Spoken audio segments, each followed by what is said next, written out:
bas mot mi continuer procédure bi.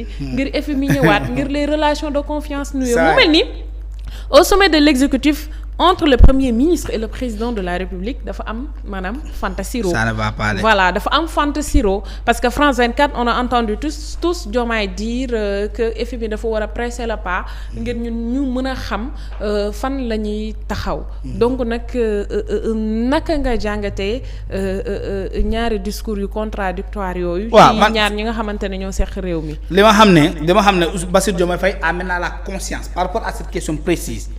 De l'importance du FMI. FMI on parle de mille et poussière capacité de maanaam nga yëkkati ko ci benn yoon jox ko benn réew mais li ngay dégg nii ñoom ay 430 milliards 250 milliards 300 milliards kon ki mën a joxe lu FMI di joxe amul kenn ku ko ban ci àddina même banque mondiale moom mënu ko FMI du lebal état xaalis maanaam du ñëw nii rek ne ko nga ñëw ne ko état du Sénégal. Que j'ai besoin par exemple de 500 milliards par exemple. mu yëkkati 500 milliards jox la. FMI du fonctionner noonu. FMI ay programme lay financer ça il faut le dire aux Sénégalais des programmes tu avais le PSE plan Sénégal émergent. qui avait en son sein des programmes yooyu bokk na ci BRT bokk na ci TER bokk na ci nu mu tudd aéroport Diamniadio bokk na ci yeneen ak yeneen. port de Ndayane donc dañoo bari mais c'était précis budgétisé programmé et véritablement daté yooyu la FMI di financer booy dem ci FMI déggulul ci seen discours souvent il te parle de programme on attend le programme c'est ce pouvoir-là qui n'a pas de programme bancable. madame mais ñoom nee nañ FMI bu leen lebalee du leen orienté de du leen wax fan la ñuy dugal koppar gi de loolu amul fenn madame ça n'existe nulle part le FMI finance des programmes écoutez le discours de ces gens-là le programme on attend qu'on nous présente le programme on attend que le programme soit amélioré on attend qu'il soit conforme aux exigences de temps des banques de la finance mondiale de la rentabilité qui prend en compte toutes les mais le contexte sous-régional lié au terrorisme ainsi de suite est-ce qu'il y a la sécurité nécessaire FMI ci loolu la toll. Quel est ce projet de PASTEF bi FMI mën a financer ban la. Horizon 2050. waaw mais lan mooy projet bi loolu c'est la vision. ñoom bind nañu ne vision Horizon Sénégal c'est la vision. maanaam la vision c'est quoi boo toogee moi qui est candidat pour la commune de Sarébiji je dis à Saré su ma ñëwee dinañ développer les écoles c'est une vision quand je vais renforcer le système sanitaire c'est une vision. Mais les programmes concrets mooy je vais construire un poste de santé à Sarébiji mu ngi nii tel nombre de mètres carrés la lii lay soxla ci lii lay soxla ci structure sanitaire de médecins ak yooyu ma defaral ko budget en termes de technicité bi les infrastructures la literie les médicaments l'ambulance ak yooyu. Ça c'est le programme il est là ficelé et conçu on sait que ça prend combien de milliards par exemple pour construire un poste de santé si c'est 500 millions si c'est 800 millions si c'est 1 milliard ma waxoon ne léegi telle durée lay am pour construire un poste de santé ça me prendra 18 mois j'aurai tel nombre employés lii lañ leen di fay bu ñu leen fayee lii ainsi de suite lii laay soxla ci ndox soxla ko ci électricité soxla ko ci fer soxla ci Pastef bii gis nga seen benn projet boo xam ne dafay dem ci mbirum pour tabax benn poulailler gis nga gis nga benn maquette boo xam ne FMI war na ko mën a financer amul ils ont du mal à proposer des maquettes parce que li leen daal xam nga la waa ji day toog ci néegam jël lépp centré ko à la primature toog di réfléchir ne war nañu mën a yokk beneen port de gars yi naan ko sëñ bi port de Ndayane mu ngi fi de mu taxaw bloqué war nañu mën a def maintenant benn ndox ci benn commune de Sarébiji fee zone sud bi ñu naan ko attention le programme de Macky Sall d'adduction en eau potable Puma moo nga fa di bombarder ba tey mu ngi fay jàmb affaire yi di neex PUDC ñoo nga fa di def ay merveilles y a déjà des programmes qui sont en train de se dérouler mu toogaat encore bloqué te les mois ne l'attendent pas. mu toog ne oui on doit améliorer véritablement les stades communaux ñu naan projet yooyu xaalis bi dugg na ba pare société yi la ñuy xaar pour ñu tàmbali travail waa ji bloqué waat encore man il faut que Macky Ousmane Sonko accepte d'avoir comme socle de départ le bilan de Macky Sall. Tant qu'il ne l'aura pas du dem fenn bii la xam nga waxoon naa ko ba ñu nekk diaspora. si tu te rappelles. Tant que Ousmane Sonko et Bassirou Diomaye Faye continueront de nier le bilan de président Macky Sall du ñu am départ ñoom. parce que daa neexul a nier. bu dee Ndakaaru loo fi defarati. xanaa peut-être assainissement. tout assainissement. Tout ce qui est pont fi doon bloqué yëpp Macky dindi na ko. defar na fay autopont. mais andi na BRT boo xam ne dafa njëkk a traverser toute la ville de Dakar toute la région de Dakar dem na fii bay ba ki nu mu tudd Guédiawaye. maintenant où est-ce qu'on attendait le s'ils étaient malins yow tu es un jeune moo tax man je plains Bassirou Diomaye Faye dama koy yërëm. ndax lan nga nekk ndaw. Macky Sall on disait oui ñoom ñoo doon wax ne sama émission bi boo demee di Bassirou waxaat na la. oui ne après les indépendances. tu n'as même pas une vision moderne ainsi de suite ngay bàyyi di jëbbal sa bopp tubaab bi tey ñoo ngi di daw di dem FMI.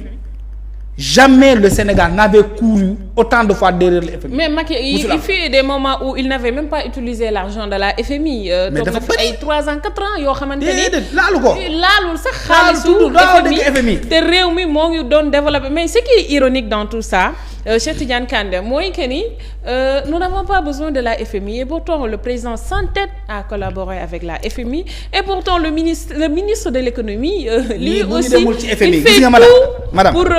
tout pour collaborer ak FMI mais finalement est-ce que cet appui bi nga xamante ni moom la ñu Fonds monétaire international di jox est-ce que gënul emprunt obligataire yi nga xamante ni moom la ñuy jël ak eurobond yi nga xamante ni durée de maturation bi déjà dafay gàtt ci ay 7 ans 10 ans nga koy fay mais également taux d'endettement bi 2 chiffres lay doon donc doublement ou triplement plus élevé que celui de la FMI. oui loolu mooy dëgg d'ailleurs ñoom ils doivent avoir cette conscience là madame loolu mooy la vérité il faut que le PASTEF comprenne que le FMI moom ngay lebal mu nee la amul taux de remboursement FMI rek moo ko mën. moo lay ñëw lebal xoolal 20 000 milliards. nee la 20 000 milliards nga may fay.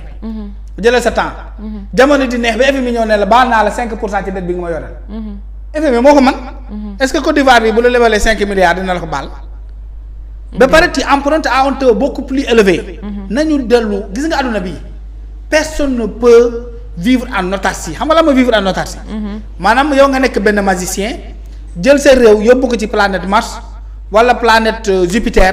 dem dëkk fa yow kese nit du la jege doo dajeg doo gis mbaam doo gis ginaar doo gis fas doo gis avion gis leneen loolu amul kenn ku ko moom ce monde c'est un monde organisé interconnecté. lépp looy defati il faut nga boo soxlaa armement il faut que am dëkk boo dem boo soxlee transport moyen de transport yu sophistiqué am na ku ko mën. boo soxee de technique spatiale aérospatiale spatiaux. ou spatial même il faut que nga am foo dem boo soxlaa mooy les moyens navals lu mel ni ay bateaux de croisière des bateaux militaires institutions il faut nga am foo dem ce monde est connecté xaalis sax boo ko soxlaa tey pour mu am valeur il faut nga am dem nga am foo jëm nga am ku la garantir comme le franc CFA pour qu'il puisse être convertible en Europe mais tu as bénéficié de la garantie de la France. Sinon yow sa franc CFA fii ngay yem ci aéroport da ngay dem ci dëkk Europe bi doo ko mën a convertir. da ngay yor millions yu bari dugg France dugg Europe dugg Angleterre dugg ci dëkk bu la neex doo ko mën a dépenser c'est parce que y a la France qui a accepté de garantir le franc CFA parce que les Européens dafuñu ñoom dafuñu ils ont organisé le monde ils savent que l'Afrique c'est une puissance en gestation. Une puissance démographique, une puissance économique, parce que tout simplement nous avons une population plus jeune qui se rajeunit, donc ils ne peuvent pas faire face à cette dynamique-là. Maintenant, il faut résister, c'est pour là qu'ils ont mis sur place un certain nombre de mécanismes qui puissent toujours permettre à l'Afrique d'être dépendante de l'organisation du monde par rapport à la vision que les Européens ont de ce monde-là. Maintenant, c'est à nous de wolof bi daal mooy loolu donc ñun ñoo war a xool naka la ñuy def véritablement pour mën a conformer wu ak ni adduna bi di doxee conformer wu veut pas dire aussi que doo am ay principe FMI bu lay lebal du jël nga ñëw naan ko rek par exemple FMI man dama bëgg nga lebal ma par exemple benn 20 milliards da lay wax foo koy dugal da nga koy wax foo koy dugal te de foo koy dugal boobu yemul ci wax ji da ngay jël rapport yi documents yëpp nga teg ko ñoom ñu étudier ko techniquement sur la faisabilité dindi risques yi en termes de obstacle dindi lépp ne la waa d'accord waa yow 20 milliards nga soxla woon léegi dinaa la joxagum 5 nga tàmbali sa travail. kon ñuy wax partenariat indépendant dañu xamul li ñuy wax. dañoo xamul lu ñuy wax renégociation li ñuy wax naan bu ñu leen financé itam duñu leen jox ay orientation. dañuy wax rek c'est juste du populisme. FMI du la jox si on peut dire ainsi. FMI n'a jamais donné des orientations. day joxe ay exigences bokkul ak orientation exigence la lay jox dalee naa sama xaalis bii ma lay jox loo ciy waajal pour góor jigéen ñi loolu lu ci seen wàll. boo ko ci boolewul duñ la jox FMI qu'est-ce qu'il gagne au Sénégal. Absolument. FMI n'est pas une banque d'affaires. C'est que les Sénégalais sont tellement dans le populisme partisan là yaa ngi dëgg dama faral ak Ousmane Sonko lu mu wax rek loolu may dëgg dama faral ak Diomaye bëgguma Macky wala Macky laa faral lu mu wax rek loolu dëgg du noonu FMI bu lay jox xaalisam da nga koy wax foofu fu muy dugg moom du la foo koy dugal de da nga koy wax fu muy dugg boo ñëwee ñoom nee nañu suñu xaalis c'est pour le monde c'est pour l'humanité c'est pour l'univers c'est pour la planète c'est pour l'écologie point final boo leen di jox point yooyu dañ koy xool sa programme yow j'ai besoin de 1 milliard pour construire par exemple une ville neuve FMI da lay wax ne ndax xaalis boobu préparer nga fa defar ay garab parce que l'écosystème ne doit pas disparaître. Ouais. bu fa feeñul li ñu la ko jox da nga koy rectifier améliorer ko. ñu ñëw vérifier waat. bu ñëwee da lay ne par exemple fi ngay dugal sa ville neuve boobu noonu. est-ce qu'il y a des animaux est-ce qu'il y a des troupeaux est-ce qu'il y a un système pastoral qu'est-ce que tu as prévu pour que les animaux fu ñu daan jaar mu bañ a nekk obstacle. moo tax boo xoolee suñu autoroute bii nii ay pont la ñu defar ci suuf. pont yu bari boo jëlee terre bi. jël autoroute Ila Touba bi y a plusieurs dizaines de ponts yu ñu defar ci suuf xam nga pour lan. te da ngay gis pont foo xam ne. da nga xam ne ki fi dëkkuwaay nekku fi. parce que FMI da lay wax ne nag yi fay jaar nañ fa continuer di jaar est-ce que prévoir nga ko ci tali bi. budget boobu ñu defaral la ñu dolli la ko pour les ponts. FMI bu fooy jaar da lay naan yow est-ce que tu ne traverses pas une forêt. parce que defar tali. nécessite l'abattage de certains arbres. qu'est-ce que tu fais pour remplacer ces arbres là que vous avez abattus nga boole ko ci programme sinon duñ la jox. yenn programme éducatif yi. ainsi de suite ils te disent qu'est-ce que tu prévois pour les homosexuels pour les femmes pour la petite enfance pour les minorités pour les pauvres ainsi de suite loolu mooy les exigences ne veut pas dire maintenant. négociation FMI musu négocier ak benn dëkk. du négocier parce que yaa ko soxla. c'est vrai yaa ko soxla FMI pour continuer à financer le monde. Et arrêter de financer le Sénégal du ko impacter. Tout à fait, très bien. C'est ça la vérité. Alors, Cheikh Tidiane, on a fait le tour par rapport à la dette cachée.